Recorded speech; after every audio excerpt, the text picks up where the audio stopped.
ശൈലപുത്രി സമേതനായ മഹാദേവനോട് ഒരിക്കൽ ഗണപതി തന്റെ യഥാർത്ഥ രൂപത്തിൽ ഒരിക്കലെങ്കിലും അമ്മയായ പാർവതീ ദേവിയുടെ മുൻപിൽ അവതരിക്കാമോ എന്ന് ചോദിക്കുന്നു. തന്റെ പുത്രന്റെ ഈ ചോദ്യത്തിന് മറുപടിയായി കൈലാസഭൂവിൽ കാമദേവനെ പോലും തോൽപ്പിക്കുന്ന സൗന്ദര്യത്തിൽ കൈലാസനാഥൻ അവതരിക്കുന്നു.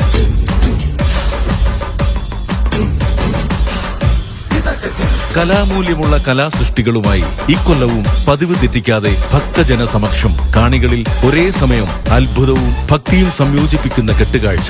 രംഗപരിമിതികളെ മറികടന്നുകൊണ്ട് അനുകരിക്കാൻ കഴിയാത്ത ജർമ്മൻ സാങ്കേതിക മികവിൽ അബി ആർട്സ് കൊല്ലം അണിയിച്ചൊരുക്കുന്നു ശ്രീ ഗൗരി പുത്രക്കേളി.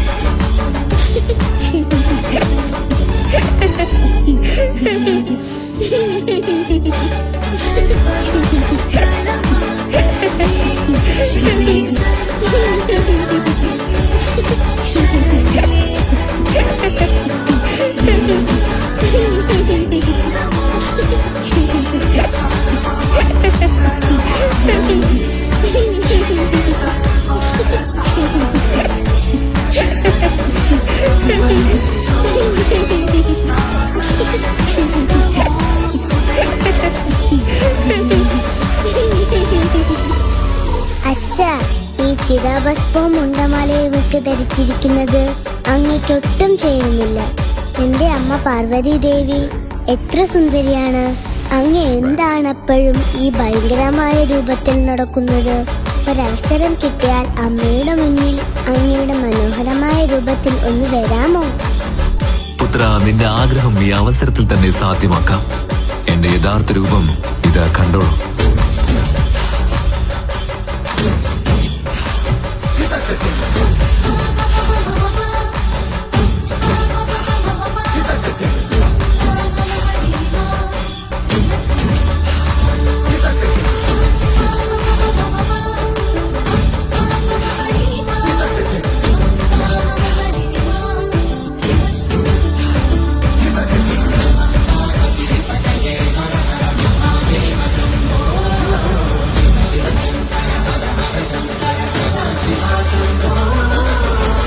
ക്ഷമിക്കണം അച്ഛാ, അങ്ങയുടെ പഴയ രൂപം തന്നെയാണ് എനിക്കിഷ്ടം. അതെന്താ പുത്ര, നീ തന്നെയല്ലേ എന്നെ ഈ രൂപത്തിൽ കാണണമെന്ന് പറഞ്ഞത്? മാപ്പു തരണം അച്ഛാ. എന്റെ അമ്മയേക്കാൾ സുന്ദരമായ രൂപത്തിൽ ഒരാളെയും കാണുവാൻ ഞാൻ ആഗ്രഹിക്കുന്നില്ല. എല്ലാം പുത്രന്റെ ആഗ്രഹം പോലെ. മംഗളം ഭവന്തു.